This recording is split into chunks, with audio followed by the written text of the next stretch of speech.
It's 8 o'clock.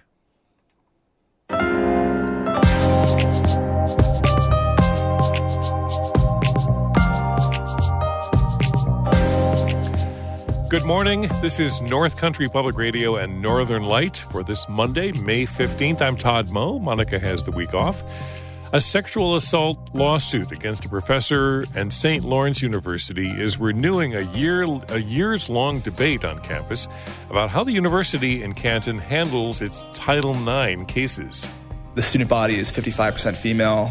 There's a considerable LGBTQIA population on campus, and those are all demographics that open you up to potentially being a victim of sexual violence more so than somebody else would. And I think the students believe that it's extremely important that they hold the university to create a safer environment. David Sommerstein has a special report coming up. Meanwhile, survivors of sexual harassment want to see a bill passed in the final weeks of the state legislative session that would ban most forms of non-disclosure agreements. This bill puts the power back in the hands of the survivors. Karen DeWitt has more on that story from Albany. Also, Indian Lake librarian Susan Rawlings was honored last month in Albany as one of the top 10 librarians in the state for her service to readers in Indian Lake. We'll talk with her. That's all coming up on Northern Light. Stay tuned.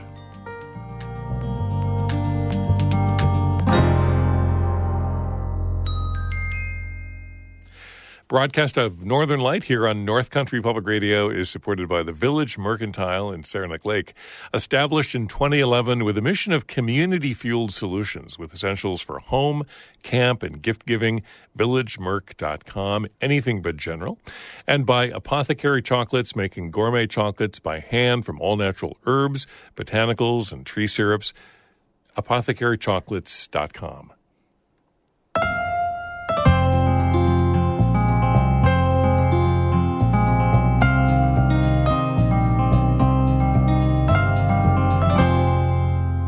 This is Northern Light. I'm Todd Moe. And this next story deals with sexual assault, and it will last about 8 minutes.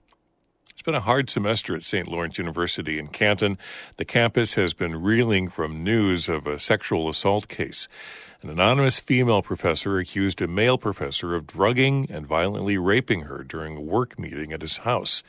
The woman is also suing the university, arguing it mishandled her sexual assault investigation. The suit seeks a jury trial and monetary damages. The incident allegedly happened more than a year ago, but students and faculty didn't know anything about it until last month. It's renewing scrutiny of the Title IX process that handles such cases, an issue the university has been dealing with for years. David Sommerstein reports. The evening of April 10th, a week after the lawsuit became public, St. Lawrence University held a student forum to air out what had been a very tense week on campus. A couple important group norms that we want to set. About 200 students packed the hall, top university personnel up front. Outside reporters weren't allowed in because it wasn't a public event, but the campus newspaper, The Hill News, recorded the forum and posted it online. We do have counseling upstairs right by Res Life. So Senior Zana Ferluchkai is a student leader who spoke there. So there was a lot of anger that could be sensed, a lot of tension, a lot of sadness. She says students felt blindsided and betrayed. Two of their professors, an alleged perpetrator and alleged victim, involved in an incident a whole year earlier. Some of them may have been totally unaware. I mean, some heard through word of mouth, but others, if you're not in that sort of group or whatever, may have had no idea, and they could have still interacted with this person. St. Lawrence says the male professor, who we're choosing not to name in this story, was removed from campus within days of the alleged incident. But he taught and advised students remotely for the rest of that spring semester, another few weeks, before he was placed on administrative leave. He didn't teach last fall or this spring. At the forum, University President Catherine Morris said she understood students' desire for more information, but she said the complicated federal system for reporting and investigating sexual assault and harassment cases, known as Title IX, basically prohibited St. Lawrence from telling the students anything. And when someone is found to have violated a university policy, we need to take that seriously. And of course, everything we do has to be in compliance with the law and has to require due process for all parties who are involved. Students said they understand due process, but they voiced frustration with what they consider an inconsistent and opaque Title IX system.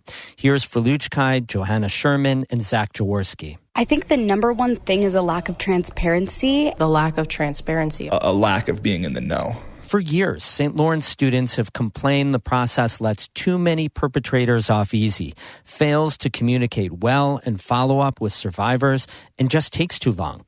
NCPR reported on it in 2004. Patrice Leclerc is a sociology professor and chairs a committee on sexual assault-related issues. She says in many instances, the cases are downplayed by the administration. And in 2014, they tell me over and over that guys who sexually victimize people on campus rarely face serious consequences. Students protested those years, and again in the fall of 2021.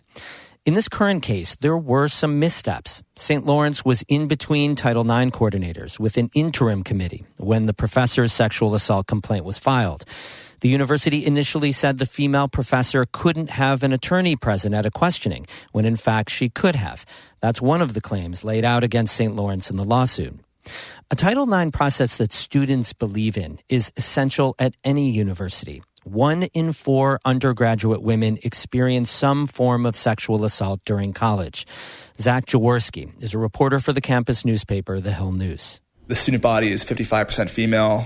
There's a considerable LGBTQIA population on campus, and those are all demographics that open you up to potentially being a victim of sexual violence more so than somebody else would. And I think the students believe that it's extremely important that they hold the university to create a safer environment. In the wake of the 2021 protest, senior Zana Freluchkai founded a group on campus called the 9 Coalition to support sexual assault survivors. There has been so many times where people have spoken about how they presented information to the university and it just went nowhere, or it took so long, or there was so many steps in the process that absolutely diminished people's want to even continue the process. 9 Coalition did a student survey about St. Lawrence's Title IX process in January. Freluchkai says the overwhelming majority didn't trust it. I think 99% of the people who responded were displeased with both ends, the formal process and the way administration was handling things. The thing is, well before the rape lawsuit was filed, St. Lawrence University had already launched a plan to try to build trust, starting with hiring the university's first full-time Title IX coordinator, a position that had previously been a part of someone's job. Yes, so my name is Lindsay Cohen, and the title is the Title IX coordinator and also sexual wellness educator. Cohen started full-time in August 2022, 4 months after the alleged sexual assault. At that student forum, she was praised by students and faculty alike for bringing clarity and compassion to the messy Title IX system. I bring the human element to things. I know this answer might not be what you want to hear. I start a lot of my conversations with that with students. And I think having that transparency and honesty of there's parts of the process I don't like either, but I'm going to explain them and not just say, let me read verbatim from our policy. Cohen says something positive may come out of the awareness the sexual assault case has created on campus. Studies show nationally just 5% of sexual misconduct incidents at colleges ever get reported. Cohen says this attention to Title IX could bring that number up.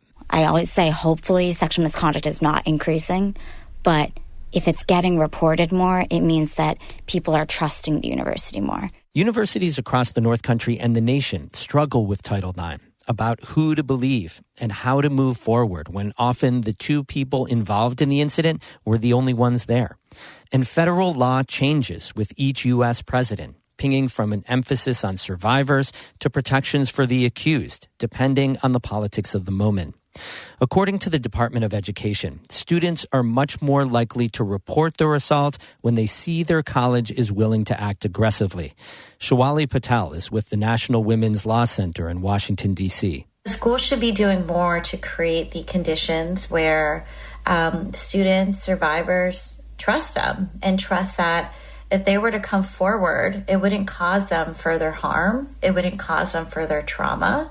In the wake of the lawsuit and the student forum, St. Lawrence announced new plans to improve its Title IX process, including hiring up to 2 new positions to help Lindsay Cohen, more in-person trainings, and the development of a sexual misconduct prevention and response strategic plan.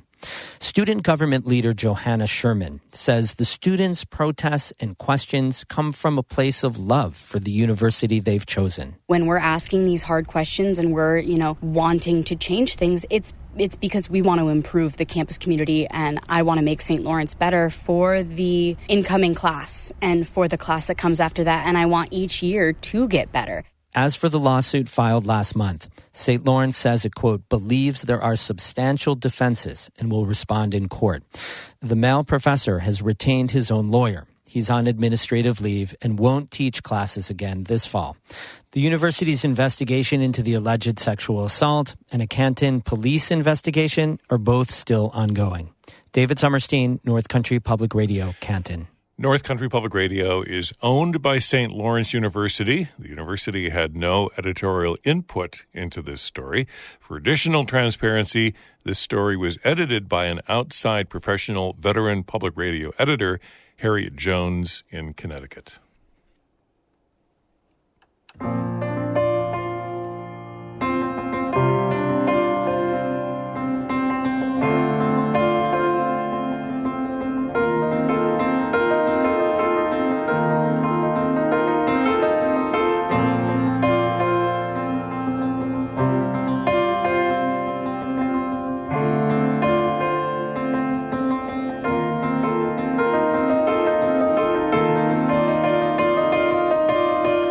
You're listening to Northern Light here on North Country Public Radio. It's 11 minutes past 8. Good morning. I'm Todd Moe. Stay tuned. Coming up in just a moment, survivors of sexual harassment want lawmakers in Albany to ban most forms of non-disclosure agreements. We'll get more from our state capitol reporter, Karen DeWitt, coming up in just a moment.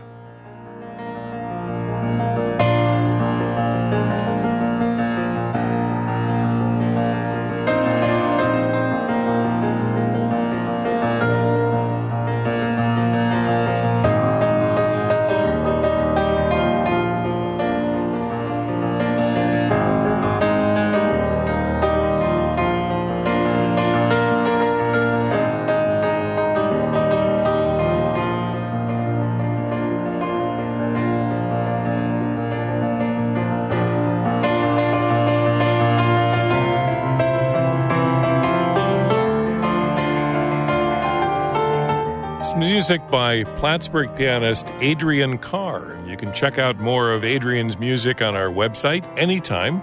Visit us at ncpr.org/_. Northern Light is supported by Adirondack Experience, the museum on Blue Mountain Lake, presenting a full season of events and activities opening May 26th. Advance tickets at the adkx.org. Survivors of sexual harassment want to see a bill passed in the final weeks of the New York State legislative session that would ban most forms of non-disclosure agreements. The survivors, who include several women who worked at Fox News, say the current law has loopholes that protect sexual predators. Karen DeWitt reports now from Albany. Former Fox News anchor Gretchen Carlson came to the Capitol along with other survivors of sexual harassment to lobby for the bill.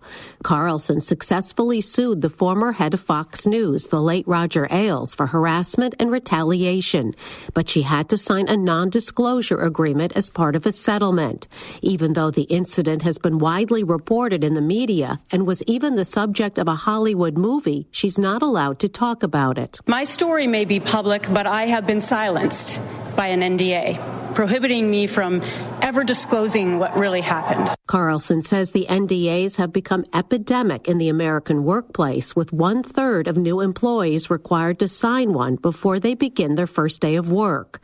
Carlson, who since co-founded the survivors advocacy group Lift Our Voices, says the NDAs protect sexual predators. The bill we're advocating for today would eliminate NDAs, not just for harassment and assault, but for all toxic workplace issues, including race, gender, sexual identity, age, and disability discrimination.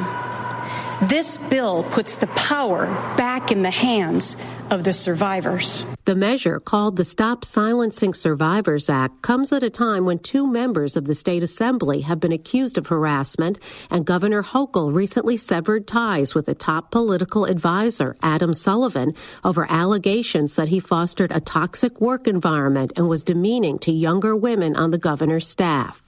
In 2018, New York State reformed laws dealing with sexual harassment in the workplace, including NDAs. But advocates say the current statutes are flawed. Employee attorney Margaret McIntyre says the victims are no longer required to sign NDAs unless they state that it is their preference to enter into one.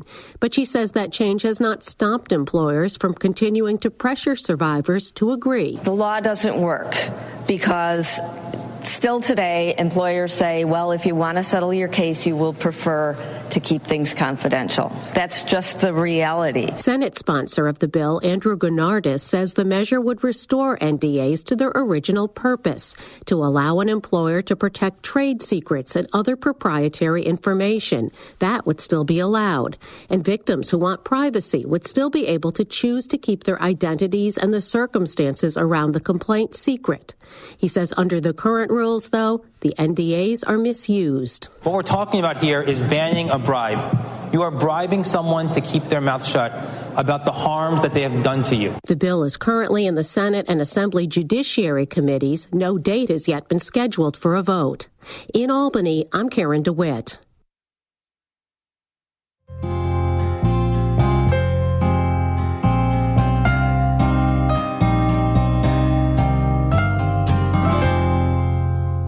A popular restaurant in the hamlet of Madrid in St. Lawrence County was severely damaged by a fire early Friday morning.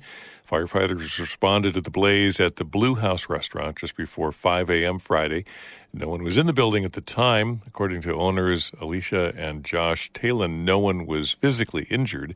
Mentally and emotionally, we're reeling, the couple wrote on Facebook.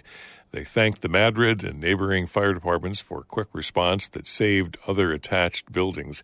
It remains unclear what caused the fire, which remains under investigation. 3 GoFundMe campaigns have already raised more than $10,000. Warren County's Board of Supervisors voted in favor of joining the Capital District Transportation Authority last week.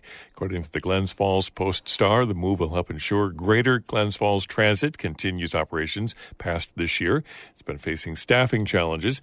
The Post-Star reports that the merger will take several months to complete. It'll require the passage of bills in the state legislature. And Plattsburgh City Beach will officially open to the public on Friday, May 26th. Lifeguards will be on duty from 10 a.m. to 6 p.m. every day during the beach season. Access to the beach grounds will remain free, but parking will require a permit or payment of a daily fee.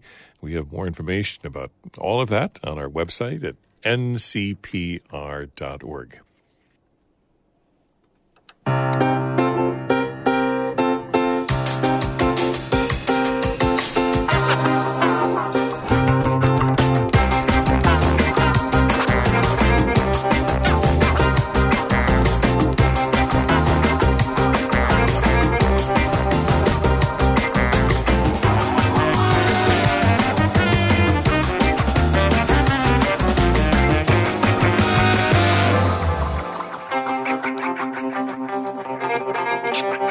You're listening to Northern Light here on North Country Public Radio. I'm Todd Moe. Monica has the day off. Coming up in just a moment, we'll talk with the Indian Lake Library Director. She's one of the top 10 librarians in New York State, honored during Library Week by state lawmakers. That conversation coming up in just a moment. Northern Light is supported by St. Lawrence Health, whose affiliation with Rochester Regional Health means more patient access to specialty care. stlawrencehealthsystem.org. Right now in Canton, sunshine, 48 degrees. The Weather Service says partly to mostly sunny today. Highs in the 60s, near 70. Winds out of the south-southwest, occasional gusts up to 30 miles per hour. Lows near 50 overnight tonight. Tomorrow, a good chance of rain, about a 70% chance of showers. Tuesday, with highs again in the 60s, and then we'll see sunshine on Wednesday and Thursday. State lawmakers recently adopted a resolution recognizing Library Week to celebrate the contributions of libraries and librarians, raise awareness of library resources, and build support for investing in libraries. Indian Lake librarian Susan Rawlings was nominated as one of the top 10 librarians in New York State who go above and beyond to serve their communities. In their resolution, lawmakers wrote that, quote, libraries are community-driven with services, and librarians are the foundation of libraries, providing access to a lifetime of learning, building intercultural understanding, and the programming which makes libraries an immense resource to New York State's communities. Well, as part of our series, our ongoing series on libraries and librarians here in the North Country, I caught up by phone with Susan Rawlings, director of the Indian Lake Public Library, who told me that she and her partner had enjoyed part-time visits to the Adirondacks for years, and particularly the Gore Mountain region. And when the library job came up in Indian Lake, she took it. I came in from, I think I was either snowshoeing or skiing one day, and I came in, and the former director, Nancy, was standing there in the foyer with like a newspaper thing, and it was the ad to advertise for her job because she was retiring. And she's like, oh, you should apply. And I was like, yeah, I have a job. I don't need another job. Mm-hmm. And I went home and I started thinking about it, and I was like, if I took that job, I could be here full time. So I just went for it, and it turned out I got the job. And so I've been here a little over 4 years, and I feel almost every day like I have to learn something new because I didn't go to school to become a librarian. I just literally kind of fell into the job, and it's been great. It's been challenging sometimes, but it's been very, very rewarding. And working with the school and other community entities has been really great. I wouldn't have the social life I have now if I didn't have this job, I think.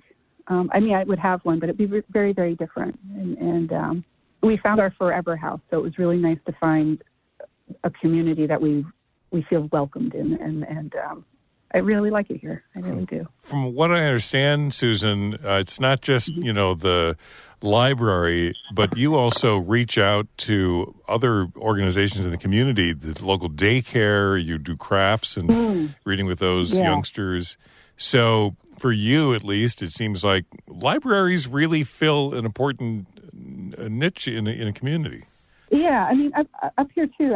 We're a pretty sparsely populated county, and this was the first place that we found in town when we moved here that we could, meet people and do things. And part of the outreach that I've been trying to do is with children, because I figure if you can get them in this building early, they'll continue to come to this building as adults and be lifelong learners and, bring their children and so on.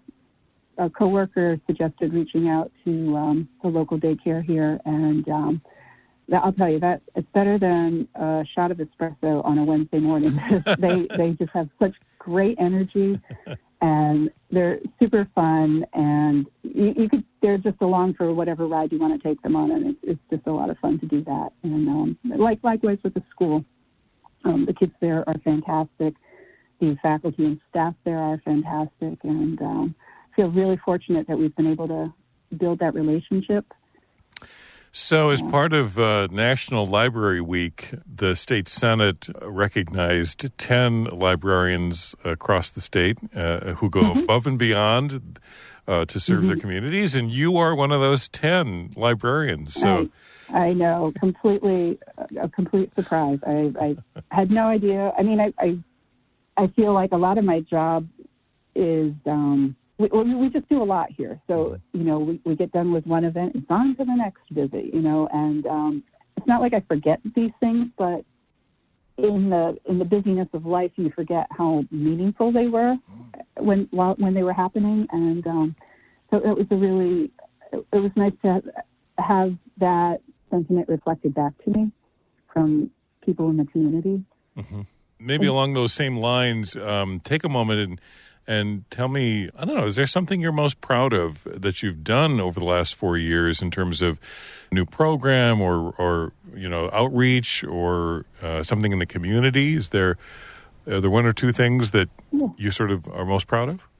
Let me think. I mean, the relationship with the school and the daycare is huge because I've seen that translate into visits to the library that aren't structured around the kids coming over with their teachers or us going over to the daycare. Like the families are coming with the children, you know, in an extracurricular way. I guess that would be the way to describe it. Mm-hmm.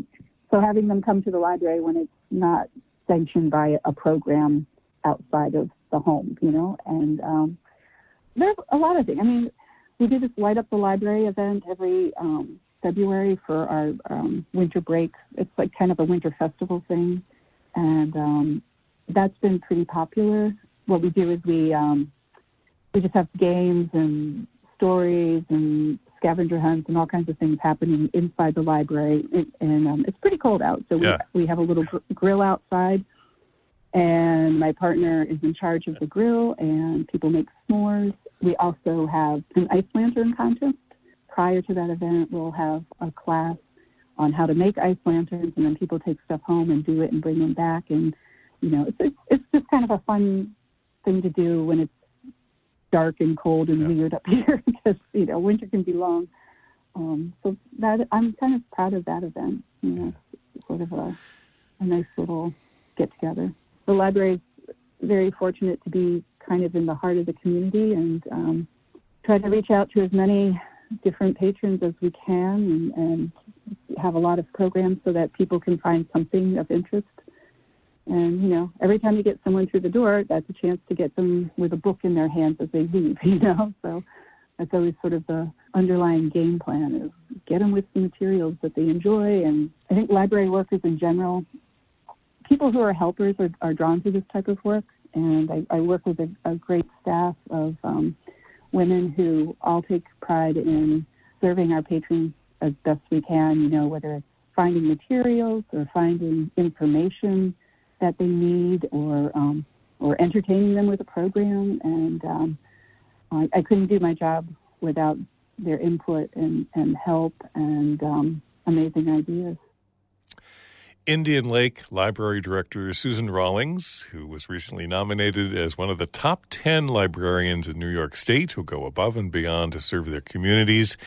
And you can find more stories and conversations about libraries and librarians on our website at ncpr.org.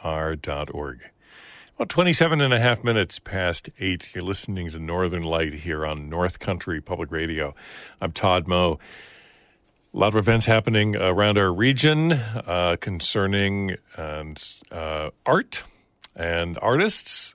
You can stop by the North Star Gallery on Pearl Street in Malone for the Rabidou Lamity King exhibit in Malone, the annual middle and high school art exhibit. Students displaying their best work exhibited at the gallery and on the website. The closing reception and awards will take place on June 1st at the North Star Gallery on Pearl Street in Malone. You can check out more of that exhibit right now on their website, foothillsartsociety.com.